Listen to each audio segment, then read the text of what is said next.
Ezequiel Ipar es sociólogo, pero además es profesor y además es un hombre que investiga. Y cuando lo leímos en una revista, en Anfibia, y cuando lo vi en una nota de la web de querida Televisión Pública, dijimos que nos ayuda a pensar en voz alta. Gracias, Ipar. Gracias a ustedes por invitarme.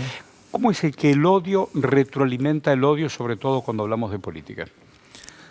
A ver, en general ahora estamos hablando de discursos de odio, políticas de odio, y se lo puede pensar de un modo, en un extremo medio banal, y en otro extremo de un modo que no nos ayuda a entender de lo que estamos hablando.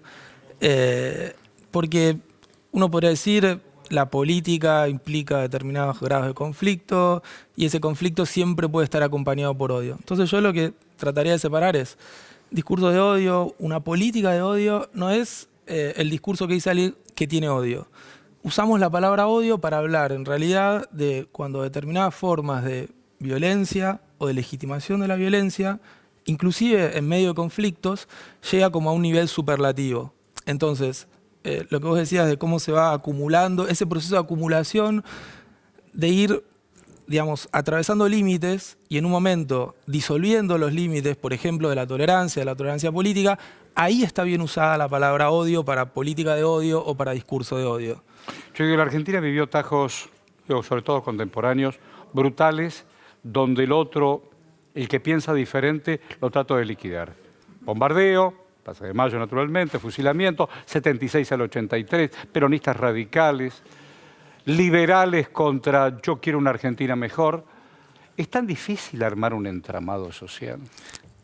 Si revisamos la historia, sí, hay que contestar que sí. Digo, desde civilización y barbarie hasta acá. Claro, pero tal vez lo que hay que agregarle a eso, digamos, si revisamos la historia, también podemos ir a la Segunda Guerra, podemos ir... Sí, claro. Algo que, digamos, se aproxima más a esto que estamos queriendo pensar ahora con la palabra odio, por ejemplo, prácticas de exterminio. Claro. Las peores tragedias del siglo XX llevaron a algo como... Armenia no le perdona a Turquía. Exactamente. Ni hablar al pueblo hebreo, al nazismo. Exactamente. De eso estamos hablando cuando hablamos del odio. Sí. Como, digamos, como algo que potencia a un lugar incalculable. Incalculable. Sí, determinadas formas de violencia. Ahora, la pregunta es por qué en esta coyuntura, acá en Argentina... Aquí y ahora. Nos estamos remitiendo a esas imágenes del pasado. O sea, ¿por qué cuando...? Pues, ¿no está resuelto eso? A ver, uno podría hablar de distintas causas de por qué estamos atravesando esto. Hay algo del orden de lo que dejó la pandemia, ¿no? Supongamos, la pandemia fue un agujero en la experiencia social y en la experiencia subjetiva. En algún momento la pandemia se volvió insoportable. Insoportable. Absolutamente insoportable. A nivel subjetivo eso era muy claro. Sí. El tema es que yo creo que esa experiencia subjetivamente insoportable, determinadas ideologías y posiciones políticas la trataron de usar instrumentalmente como para decir, bueno, vos estás viviendo una situación insoportable, radicalmente insoportable. ¿Y buscás culpables? Exactamente. La causa de eso que te está pasando a vos... A ver, Alberto, me dejaste 2 años encerrado, fue un día el negocio, no vi a mi mamá. Decís, ¿qué pasó? Y todo lo que significa ese señor, todo su gobierno y representa, no lo quiero. Sí, hay algo de eso.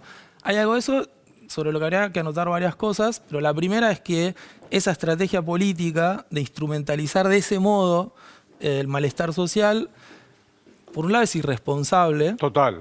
Pero por otro lado, habría que también, digamos, aclarar de que de algún modo tiene costos y tiene patas cortas, porque esa estrategia política lo que hace crecer es el clima de intolerancia. Clima de intolerancia, esa es la palabra. Y después termina no siendo fácil hacer política en ese contexto. No te creo, todos son iguales, ya lo vimos en el 2001. Yo le agradezco que nos ayude a pensar en voz alta, Ipar. Muchas gracias a ustedes. Muchas gracias. Gracias por la invitación.